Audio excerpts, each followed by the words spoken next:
welcome back. So today I will show you how to install this Ubuntu in your VirtualBox. Okay, so you already have this VirtualBox right with you.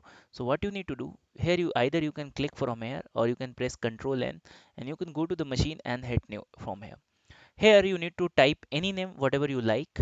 So right now I am giving Ubuntu batch. You can give anything with starting with Ubuntu or whatever. After that, it's going to create a folder in this particular drive. Let it be. If you want to change for a other drive, you can change it. But right now I'm going with the default setting.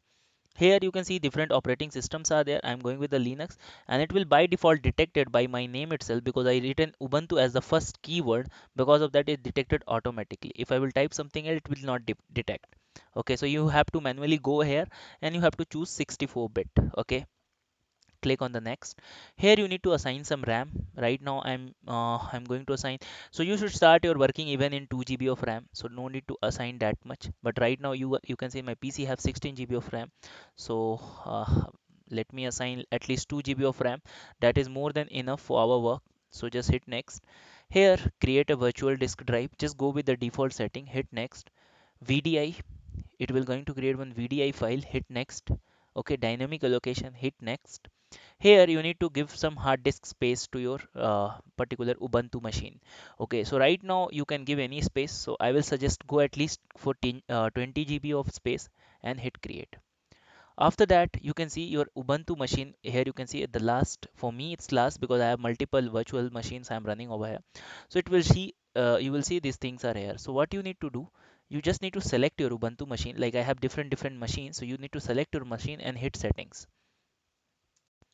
After that you can see pop-up will be appear. Here you need to do some settings. Right now you need to do it bi-directional here in both the cases, so you can drag and drop from Ubuntu to window, and even you can copy paste from outside to inside and inside to outside some commands and code whatever it is. So just go with that. Here in the system, I don't want any floppy to be there. Just click on the hard disk and make it as a first priority, otherwise it will keep on rebooting. That many people face this issue. Go to the processor, and if you want you can give more processor if you have. Okay, if you don't have, not an issue at all. After that, come to the display. Here you can see nothing need to be required. Go to the storage. Okay, so in the storage, before going to the storage, what you have to do, if there are multiple things you can set from here. You can set audio. Okay, not required right now. Here are some network device. So what you need to do, you should be sure in the adapter one this NAT has been checked. If it is not has been checked, you will not able to use internet from your window machine to your Linux. Okay, that particular Ubuntu. So you should ensure that is enabled network adapter has been checked, and that should be checked as NAT. Okay, so if it is not checked, you should check it. Right now go to the, there are different options as well, like USB, like shared folder. Few people use shared folder. Let's say if you share some folder, if you click here, so let's say in the D drive I have a folder, let's say test one. I want to share it with the Linux. So if you add here that folder, you will able to use that as well. So we will see these things later. So right now what I will do, I will go to the storage, and here it should be empty. You should take care of that, it should be empty. Okay, so if it is not empty, if something is written there, just go and remove it. If it is empty, it's perfectly fine. What you need to do, you need to click over here and you need to go to this option. For me it's showing this many things, but for you it will not show because I am already using this VirtualBox. So you need to click here, choose virtual optical disk file. So just click on that. So you can see, after clicking, I am here in the folder. Just need to locate the folder where the image file is. Okay, of Ubuntu. It's very easy. Just click over here. You can see the image file is coming over here. You just need to hit OK. File has been set up. Here you can see your virtual machine. You just need to select the machine and you need to hit the start button. After hitting the start button, your virtual box will be started. So you can see it's going to start. So here we are. Here you can see my virtual box is showing for me. So yes, right now it's very small screen, so we will fix those issues, don't worry.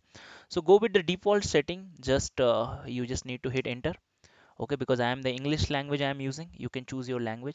There are multiple options: try Ubuntu, install Ubuntu. You should go with the try Ubuntu without installation. Okay, and here you can see Even if you want, you can go with the install Ubuntu as well, not an issue because it's a virtual box. Okay, so everything is virtual, it's not going to affect your real OS. So few messages will be displayed, let it be, but it will start in a moment. So you can see the Ubuntu pop-up is coming in front of me. So if you are not able to see your mouse, see my mouse pointer is here, but I am keeping my mouse pointer inside Ubuntu area. I'm not able to see. So for that, just hit right control key. So that is used to just come out of that. Okay, so let's see.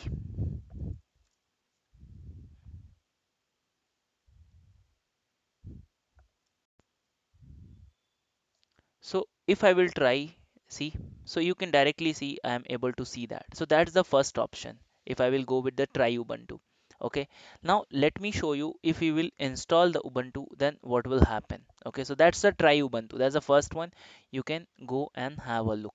So in the next video, I will show you how to do install Ubuntu.